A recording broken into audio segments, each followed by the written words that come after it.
আসতে পেরে খুশি না বেজার? মালিকরে খুশি করার জন্য বলি আলহামদুলিল্লাহ। ভাই ও দোস্ত বুজুর্গ, খুব একটা শক্তিশালী না আমরা। মশার সামনে হার মানি, মশারি টাঙ্গাই, ঠিক কিনা? কয়েল জ্বালাই, তার মানে কি মশারেও আমি ডরাই। মশার সামনে মশারি টাঙ্গানো মানে মশাকেও আমি ভয় পাই। তাহলে শারীরিক ভাবে কিন্তু আমি খুব শক্তিশালী না। একটা মশার জন্য কয়েল জ্বালাই, একটা মশার জন্য আমি মশারি টাঙ্গাই, 1000 টাকাতে মশারি বানাইছি, তার মানে কি আমি মশারেও ভয় পাই। একটা উনি পোকারেও ডরায়, এ আবার কয় ভাই গেলাম সুরে এলাম। কি করবো তুমি? কি আছে তোমার? তোমার শক্তি সামর্থ্য শরীর দিয়া নয়। আল্লাহ বলেন ওয়া খুলিকাল ইনসানু যায়ীফা, মানুষকে আমি দুর্বল করে বানাইছি। সুবহানাল্লাহ। শারীরিক সামর্থ্য মানুষের কম, মানুষের শক্তি সামর্থ্য হলো ঈমান দিয়া। ইমানের পাওয়ারে মানুষ আমেরিকারে হুমকি দেয়, ইমানের পাওয়ারে মানুষ ইন্ডিয়ারে গণে না, রাশিয়ার হিসাবে ধরে না। ইমানের পাওয়ারে, কথা কোন ঠিক কিনা? ইমানের বলে বলিয়ান হইয়া পরাশক্তি আমরা বলি না, হুমকি দেয় আল্লাহু রাব্বুনা মুহাম্মদ নাবিয়ুনা নাহনু মুতিয়ুহুমা নাহনু কুল্লু রাহজুল্লাহ লা নাখাফু ইল্লাল্লাহ ওয়া তাসিম বিহাবলিল্লাহ মুজাহিদ ফি দীনিল্লাহ আল জিহাদ সাবিলুনা নুকিমু ফি দীনিল্লাহ লা ইলাহা ইল্লাল্লাহ নুকিমু ফি দীনিল্লাহ লা ইলাহা ইল্লাল্লাহ লাইসাল মুলকু লিযালিম ওয়ালাল মুলকু লিল খায়িন লা নাখাফু আমেরিকা ওয়ালা নাখাফু রাশিয়া। ঠিক কি না?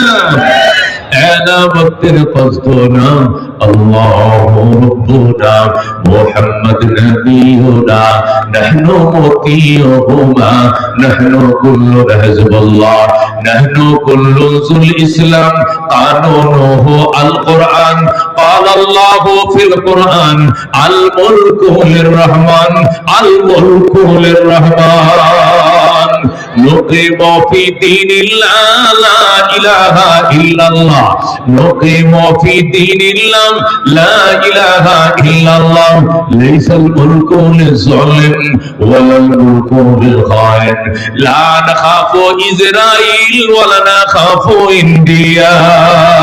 ঠিক কিনা? لا نخاف عوامي ليج ولا نخاف BNP. عداوة قصدنا الله ربنا محمد نبينا نحن مطيعهما نحن كل حزب الله لا نخاف إلا الله واعتصم بحبل الله مجاهد في دين الله الجهاد السابلون الجهاد السابلون. تكبير নারায়ে তাকবীর। আল কোরআনের আলো, আল হাদিসের আলো, জামিয়া নূরে মদিনা মাদ্রাসা জিন্দাবাদ জিন্দাবাদ।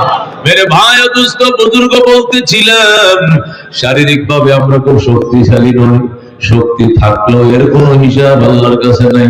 কথা ঠিক কিনা? এর কোনো গ্রহণযোগ্যতা আল্লাহর কাছে নাই।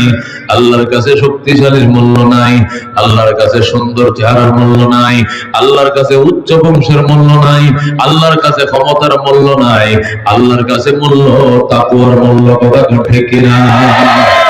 আল্লাহ তাআলার কাছে তুমি হাবশী গোলাম, তাতে কিছু আসে যায় না। আল্লাহর কাছে তুমি অন্যের খরিদা গোলাম, কোনো হিসাব নাই।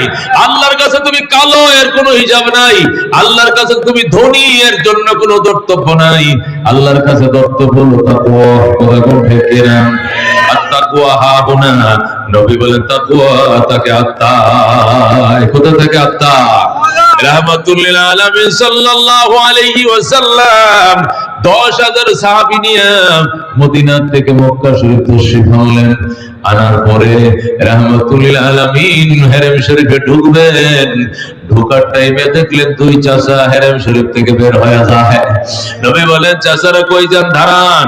একজনের নাম আব্বাস, আরেকজনের নাম আবু সুফিয়ান। বলো আল্লাহু আকবার। নবীজি হেরেম শরীফে ঢুকতেছেন, কাবা ঘরে ঢুকবেন। নবীজির দুই চাচা চেহারাটা মলিন করে বের হয়ে যায়। নবী ডাক দিয়ে কই, চাচা আব্বাস একটু দাঁড়ান। আবু সুফিয়ান একটু দাঁড়ান, কই যান? কই যামু, কোথায় যে যাবো নিজেও জানি না। 10 মিনিটের ভিতরে মক্কার নিয়ন্ত্রণ তোমার হাতে যাবে। কোন পৃথিবী এমন শক্তি নাই মুহাম্মাদের হাত থেকে মক্কার নিয়ন্ত্রণ নিতে পারবে না। এ মুহাম্মদ, এতদিন এখানে রাজত্ব করেছি, নেতৃত্ব দিয়েছি, কিন্তু এখন মক্কার নিয়ন্ত্রণ বিনা রক্তপাতে তোমার হাতে। তোমার থেকে ক্ষমতা ছিনিয়ে নেওয়ার কোনো পাওয়ার দুনিয়াতে জন্ম হয় নাই। নবী কইলেন আপনারা কই যান? আমরা যাই, কই যাই নিজেও জানি না। কয় কেন? কয় যাই নিজের জীবন বাঁচানোর জন্য পলাই। এত কর্মী সমর্থক ছিল মক্কায়, এখন থেকে কেউ নাই, সব পলাইছে, আমরাও পলাই। নবী ডাক দেয়, চাচা সেই সোহাইল ইতালি থেকে এসে কালমা বললো, হযরতে সালমান হযরতে সালমান আল্লাহু আকবার সেই পারস্য থেকে, ইরান থেকে এসে কালমা পড়ে মুসলমান হলো। আর হযরতে বেলাল আবেশিনিয়া থেকে এসে কালমা পড়ে মুসলমান হলো। আর তোমরা আমার বংশের মানুষ, কুরাইশের সন্তান, তোমরা বুঝি অন্য দেশে চলে যাও। আব্বাস ডাক দেয়, ভাতিজা চলে না যায় করব কি? এই জীবনে যে নবীর গায়ে মশা বসতে দেখি নাই, যে নবীর গায়ে কোনোদিন মাছি বসতে দেখি নাই, এই নবীর গায়ে রক্ত দিয়ে জমিন লাল করেছি।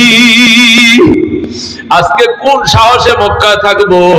মুহাম্মদ যদি বিচারের সম্মুখীন করে পিঠের চামড়া থাকবে না। আল্লাহর হাবিব ডাক দেখো, চাচা আল্লাহ ক্ষমা করে দিবেন, তুমি কালমা পড়ে নাও।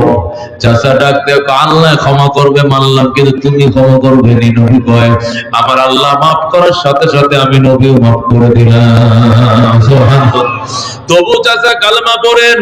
হযরত আব্বাস আবু সুফিয়ান ডাক দেখো, পড়াতেন আশহাদু আল্লাহ ইলাহা ইল্লাল্লাহ ওয়া আশহাদু আন্না মুহাম্মাদান আবদুহু ওয়া রাসূলুহু।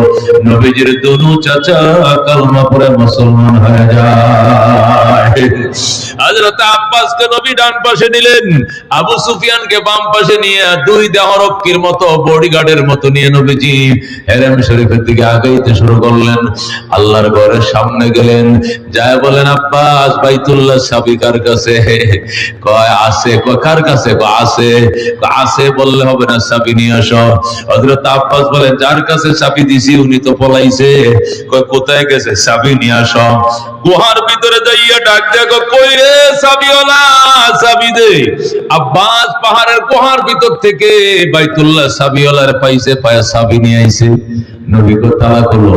হযরত আব্বাস বাইতুল্লাহ তালা করলেন। তালা খোলার সাথে সাথে দেখলেন খোদার ঘরে 360টা মূর্তি, গড়া মূর্তি। নবী বলেন, আব্বাস এগুলো কি? এগুলো কি রে বাজান, এত মূর্তি কেন? আব্বাস আবু সুফিয়ান বলেন, নবী গো, এটি ওই সময়কার ঘটনা যখন আল্লাহ কারে কই চিনতাম না, তাওহীদ কারে কই জানতাম না, শিরিক কারে কই বুঝতাম না, ওই সময় এগুলোর পূজা করছি। এখন কি করবা? কখন শুধু অর্ডার দিতে দেরি, পাউডার বানাইতে দেরি করবো না। আল্লাহু আকবার। আল্লাহর হাবিব বলেন, তাহলে শুরু করো ভাঙ্গা। ওয়াকুল জাআল হাক্কু ওয়া যাকাল বাতিল ইন্নাল বাতিলা কানা যাহুকা। এই আয়াত পড়ো আর মূর্তি ভাঙ্গো। আল্লাহু আকবার। সাহাবায়ে কেরাম আয়াত পড়া শুরু করলেন, ওয়াকুল জাআল হাক্কু ওয়া যাকাল বাতিল ইন্নাল বাতিলা কানা যাহুকা। মূর্তি ভাঙ্গা শুরু হয়ে গেল। 10 মিনিটের ভিতরে সমস্ত মূর্তি ভাঙ্গা শেষ। সব মূর্তি ভাঙ্গা শেষ। আল্লাহর হাবিব বলেন, জমজম কুয়া থেকে পানি উঠাও। পানি উঠাইছে, আল্লাহর ঘরটা সুন্দর করে দাও।